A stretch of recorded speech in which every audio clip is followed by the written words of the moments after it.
discussion. Mais faut que ma wax. Vous avez le droit de commenter, mais laissez-moi terminer ma réponse. Mais faut que ma wax aussi. Vous avez le droit de poser des questions. Vous avez le droit de commenter ma réponse, mais laissez-moi d'abord répondre. J'ai le droit aussi. Mais vous n'avez pas le droit de m'arrêter quand je réponds. Non. Je vous arrête pas, je vous relance, maître. Parce que oui, ma. Ça fait 2 ans que c'est pas une raison. Et je pense que cette exception-là bête sincèrement, parce que je m'y attendais. Non, mais nous vous y attendez. Moi je m'attendais à votre comportement. Non. Si, parce que je suis très courtois. Ma répondre à comportement. Mais voilà. Quand vous gazez quoi comparel. Donc tout le monde non isolément. Qu'est-ce qui s'est passé lu xew lu bees lu la jaaxal ci cas Bougazelli. Non, c'est-à-dire Bougazelli jamono ji lan moo waral kaawam ñu jàppee ko pour d'aucuns en tout cas flagrant délit la tey mi ngi en liberté provisoire. Il s'agit de faux billets ci loolu lañ ko jàppee te ñëpp xam nañ faux billets boo ko jëlee wala boog bu ñu la ci jàppee lan moo la ci war a mën fekk. waaw d'accord yoo xam ne viol di ko criminaliser xam lu gën a garaaw viol moo gën a garaaw faux billets. Pour am na ponkal bu ñuy wax Ousmane Sonko mu ñu accusé viol publiquement xale bu jigéen ñu ko accusé déposer plainte jël certificat médical déposé dem def prélèvement ñu déposé defaguñ test ADN ñu may ko liberté provisoire. Par contre Seydina Fall amul liberté provisoire ci tàng bi dafa dem suma malaanu kiraayam contrairement à Ousmane Sonko bi nga xam ni masul fonk assemblée waaye bi ñu ko bëggee jàpp dafa ni man nañu day dindi sama malaanu kiiraay ba pare dafa démissionné Bougazelli Seydina Fall ñu jàpp ko jox ko mandat de dépôt tëj ko mu perte député am perte otoom perte salaire am nekk jàmbaar bi nekk la Lion de Guédiawaye dem jàlloog justice ñu tëj ko prison mu tëdd juróom-ñaari weer demande de liberté provisoire pour des raisons de santé. Il est diabétique ñëpp xam nañ ko. Non léegi moom mënatuñu wax raison de santé. ankay mi ngi ci télé bi di def ay émission mi ngi ju mais moo tax ma ni léegi mënatuñu wax raison de santé. raison de santé nga mën ko liberté provisoire. mais est-ce que loolu boo piqué boo amee crise diabète mu yéeg benn niveau bi prison mënuñu laa faj. mais xam nga léegi moom dem na bay présenté wu pour nekk candidat. kon diabétique warul nekk président de la République. non je parle pas de ça waxuma. doo campagne ma nekkee diabétique. waxuma c'est-à-dire waxuma acte bi wala boog li nga xam ne moo di volonté am je parle plutôt li nga xamante ni moo di démarche yi mu nekk di def. mais ma dinaa ci expliquer loolu yëpp sa xol dana sedd. parce que doo am ndam ci loolu doo ci am ndam. ñu bëri bëgg nañu xam doo ci am ndam mais déglu ma rek. non soxla ma ndam c'est-à-dire man je veux juste je pose des questions dama soxla ay réponses. voilà pareegu ma nga bëgg ma dog yéen noonu ngeen def mais dama bëgg débat bu neex. waaw bu la neexee nag avocat ñeneen mais da ngay bàyyi aussi yaa ngi mën a tax Bougazelli ñu bàyyi ko liberté provisoire juróom-ñaari weer. D'abord am na droit parce qu'il est présumé innocent. Toute personne arrêtée est présumée innocente jusqu'à sa condamnation définitive. Même bu ñu la fekkee nga téye wala nga rey nit wala nga yore ñaari pistolet wala nga ne rey naa taxul nga ñu ne yaa rey. nit taxaw na ne rey naa mais taxaw ñu ne moo rey nit taxaw na ni seeta leen nit ñi ca morgue yi taxaw ñu ne moo rey nit jiiñ nañ ko viol ni moo yegg ci man ay yooni yoon ñu vérifier sama bi dëgg la ñu vérifier couvre-feu bi la traversé guddi dem dëgg la mais ñu ne ba léegi rek dañ def présomption d'innocence mais malgré tout Bougazelli dafa tëdd kaso ñàkk li ñuy wax député non seulement mu ñàkk immunité parlementaire dafa démissionné nekk sul député dem juge bi di ko mandat de dépôt mu dem tëdd kaso juróom-ñaari weer dem ba sonn ak diabète bi ak prison ni mettee condition yi stress xam nga diabète stress da koy yéegal voilà yéego woon loolu condition yi mu nekkee woon foofu may ma tuuti rek ñaata diabétique may ma foofu tuuti parce que aussi da nga laaj lu la jaaxal bëgg laaj Sénégalais yi naa fekkee ci réew mi bëgg a comparer kaawu Bouga ak kaawu ñeneen ñooñu te dugguñu prison ñenn ñi ñu nga prison ndax dañ fa war a dugg te dafa ko juróom-ñaari weer comme Seydina Fall Bougazelli bu dee kilifa nga bëgg a wax dafa ko fa juróom-ñaari weer ñu génn ay image Bouga mu mel ni Bouga day soog a def affaire bi noonu ñu koy soog a topp alors que lañ ko doppee woon la ba tëj ko ca ñu bëgg a yeesalaat affaire bi naan nañ ko jàpp wala bu ñu ko jàppul bu ñu jàpp kilifa xam nga naa fekk lu weesu loolu ku tëdd juróom-ñaari weer ci mbir moomu noonu ñu wax faux billet ñu may la liberté provisoire nga génn liberté provisoire ñëpp ci am droit moom def si yàlla si Thione Seck ak ñëpp ku ne jiiñ la dara mais après war ni Thione Seck deful dara yàlla ko yàlla xare àjjana dama ne la toute personne arrêtée est présumée innocente léegi leneen li ma bëgg a xam jusqu'à sa condamnation définitive. li ma bëgg a xam mooy mais pour foofu jeex. Bougazelli li ñu ko jàppee mën nañ ko tuddee flagrant délit ou pas. non du flagrant délit après que ñu jugé ko flagrant délit. parce que tout à l'heure yaa ngi wax ak lu mu mënti nekk nañ day am toujours présomption d'innocence oui. donc même flagrant délit taxul flagrant délit tamit pareil. non il faut que jàng droit. mais moo tax ma lay laaj. concept yi laa lay leeral non man jàng droit. dama lay leeral kon bàyyi ma leeral la. waaw moo tax ñu lay laaj xam nga yow. boo ma laajee ma tontu rek moo tax ma lay laaj voilà tontul. mais ma tontul dama ne la yow yaa tamit utiliser le mot flagrant délit yow les mots flagrant yaa ko utiliser te maîtriser woo ko. du kee maître El Hadj Diouf dama la laaj est-ce que mën nañ ko tuddee flagrant délit ou pas. avant nga da nga ne j'ai pas été affirmative non j'ai pas été affirmative. dama la poser question. heureusement je vous ai posé une question. heureusement vous avouez que je vous ai posé une question. laissez-moi répondre. voilà alors allez répondre. je vais répondre à cette question. répondez avec plaisir. répondez parce que ñu utiliser ay concepts ñu maîtriser wul au Sénégal. flagrant délit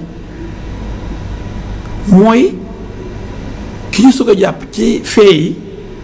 wala un temps voisin de l'action wala que la clameur publique mooy coow li topp la mu mel ni kaw Sonko par exemple bi ko coow li toppee ñu ne ko kaay wuy si gendarmerie mënoon nañu ko jàpp pour flagrant délit te pourtant fekkuñu ko muy def liñ ko toppee mais coow topp na ko parce que boobu clameur publique bi estompé wul arrêté wul. coow maanaam.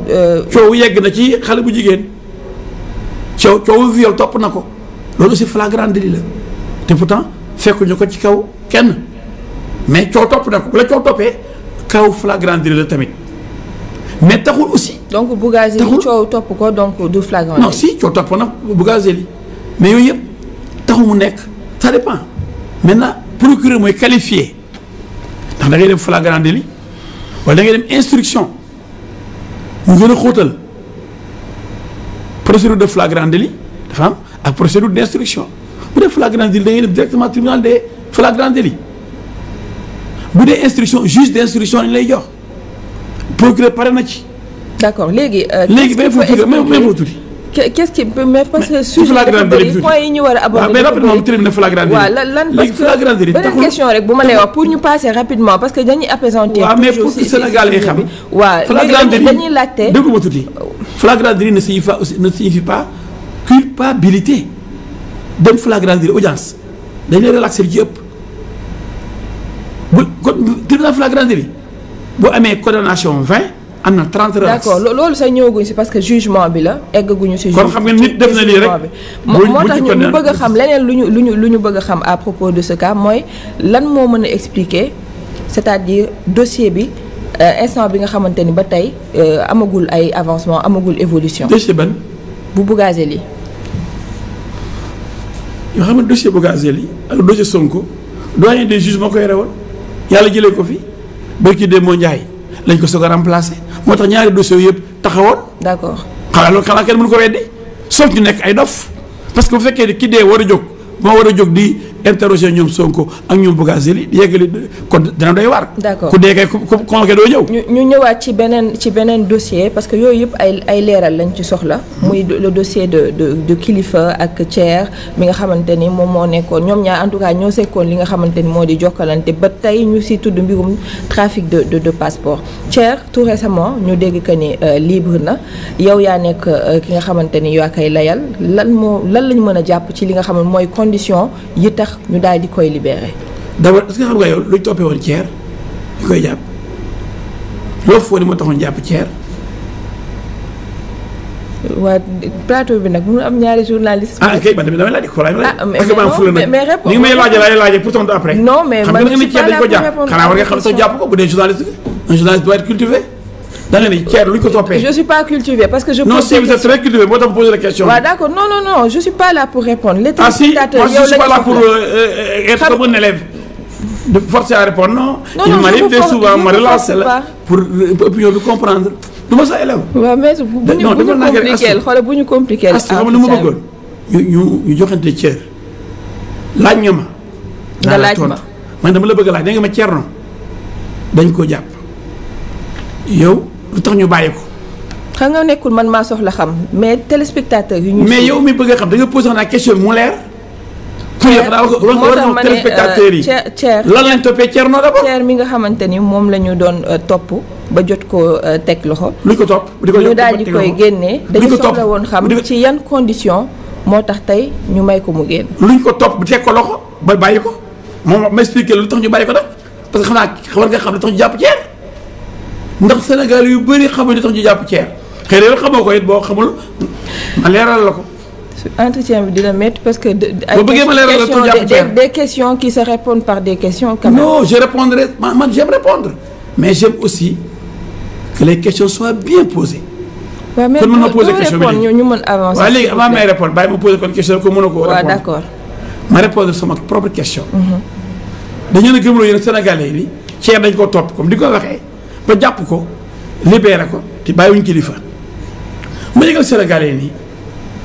Thier li ñu ko jàppee du plainte kilifa bi ne woon daf ko filmer dafa mel loolu lañu jéem a gëmloo nit ñi wala dañ ko bàyyi ci beneen infraction bu mu def amul dañ ko jàppandoo woon ci complicité kilifa ak Simon dañ ni ko yow dangaa jox sa xaalis kilifa pour mu defaree la visa te doon na dig ay passeport diplomatique fu ñu jàpp la pour xóotal xam ndax lu ngeen séqoon ci passeport yooyu 2 Simon dalaa joxoon passeport am français pour nga voyager ci te moom delloo woon na ko kaa jël sa passeport delloo ma suma xaalis kon Thier deful benn infraction mais terewul ñu jàppale ko ni ko complice ga waaw yéen sénégalais yi nan la mën a nekkee ki leen di jox ma sa xaalis ngeen gis ci film bi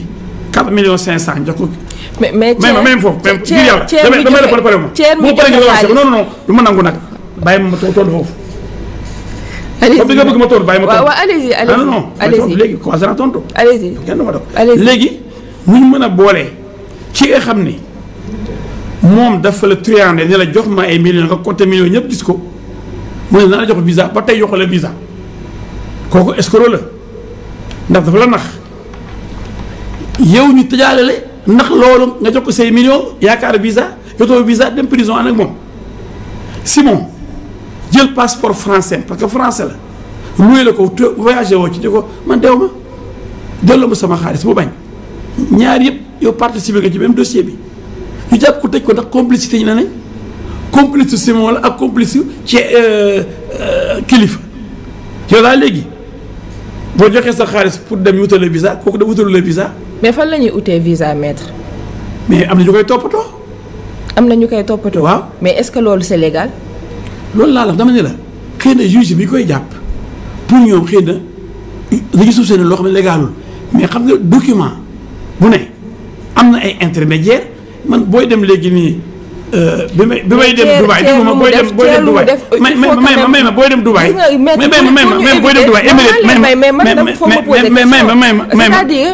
non astu may foofu nañu éviter duñu rattraper non wala suñu ay propos di ñu rattraper dama bëgg nga may ma tontu ci côté boobu ci affaire Thier pareeguma il faut qu'on épuise de la question bàyyi leen bu ngeen yéen leen intéressé mooy bu ngeen duggee ci question après ngeen bëgg a daw ci beneen pareeguma ci question boobu pour ne Thier na warul nekk prison loolu laa bëgg expliqué pareeguma dama ne la nga ne ma fu ñu wutee visa mais yow booy dem Émirats booy bëggee dem Dubaï léegi da ngay dem boo demee Émirats déposé da ngay dem ambassade dañuy wutal visa saa nga dem ambassade da nga koy jaarale si nit waaw da nga koy lijjanti kon visa Sénégal dañ koy lijjanti visa yëpp la ñu lijjanti soo nga dem ci agence de voyage bi mais ce que vous avez est grave maître mais déglu ma duñu am ci ay institutions dama déglu damay mais foog ma wax vous avez le droit de commenter mais laissez-moi terminer ma réponse mais foog ma wax aussi vous avez le droit de poser des questions vous avez le droit de commenter ma réponse mais laissez-moi d'abord répondre j'ai le droit aussi. mais vous n'avez pas le droit de m'arrêter quand je réponds. Non, je vous arrête pas, je vous relance maître. munoo tamit ñëw si plateau bi émission bi ma bañ parce que kenn du ma yab. oui ma ça fait 2 ans nga di ma ñaan di ma sarax di ma yalwaan pour ma ñëw ci émission bi c'est pas une raison nag ma une fois non li tax kenn mu ñëw seen émission ñëwuma tey pour mais ñëwuma tey parce que je m'y attendais. non bu yeboo mais ñëwuma tey pour ak ñoo xam ne dañu am idée arrêté vous vous y attendez moi aussi je m'attendais à votre comportement. non. si may ma.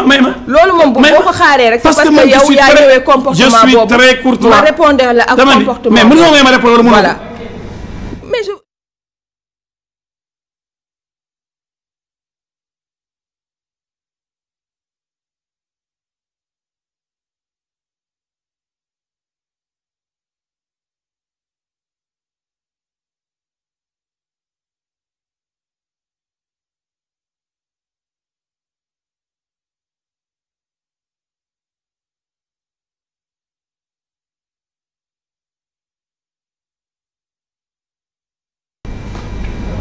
voilà di jégalu bu baax a baax vraiment auprès des téléspectateurs maître ñu continuer.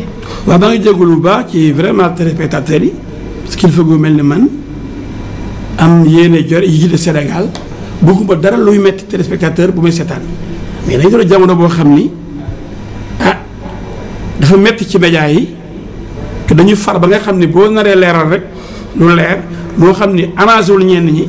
toujours dañu lay jéem a provoqué man nag du ma mën a ànd ci loolu mais dama expliquer affaire yi Thierno li tax ñu bàyyi ko mais na mu juma leerale loolu man leen ni est-ce que mën nañ xel mën a nangu ki la dig visa nga compter ay millions di ko jox ñëpp a gis ci film yi ñu jàpp ko jàppale la yow di ko jox sa xaalis pour wut visa 1 2 est-ce que xel nangu na ki la luyee passeport français pour nga dem France yow mu dematuloo te nga jox ko sa xaalis ñu jàpp ko jàppale la ñuy wax ñu bàyyi sax far Simon mi nga xam ni yow yaa tax ñu jàpp ko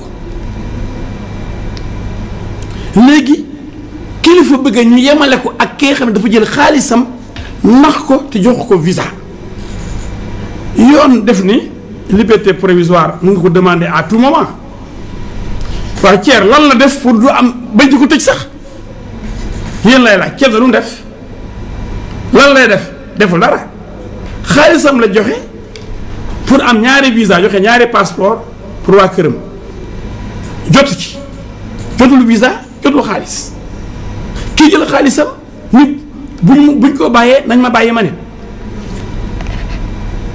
loolu xel nangu na loolu ba jar na marche le 10 ndax dañoo bàyyi Thier bi nga xam ne man maa lekk xaalisam maa ko wuruj moom mi sama victime ma nax ko bu demee ci biti génn man dama war a génn loolu de mooy di coow li te si moom sax mën nañ ko te si mooy lekk xaalisu Thier donc Thier mu des ci biir Sénégal yi loolu la ngeen bëgg def loolu ay marche le 10 naan yoon dafa jéng loolu laa bëggoon leeral moo tax astu avec tout le respect que je vous dois il fallait ma leeral loolu. ndax comparaison n'est pas raison dañu bëggoon a gëmloo Sénégalais yi ni dafa am lu ñu téye woon Thier lu dul affaire u xaalis bi mu joxe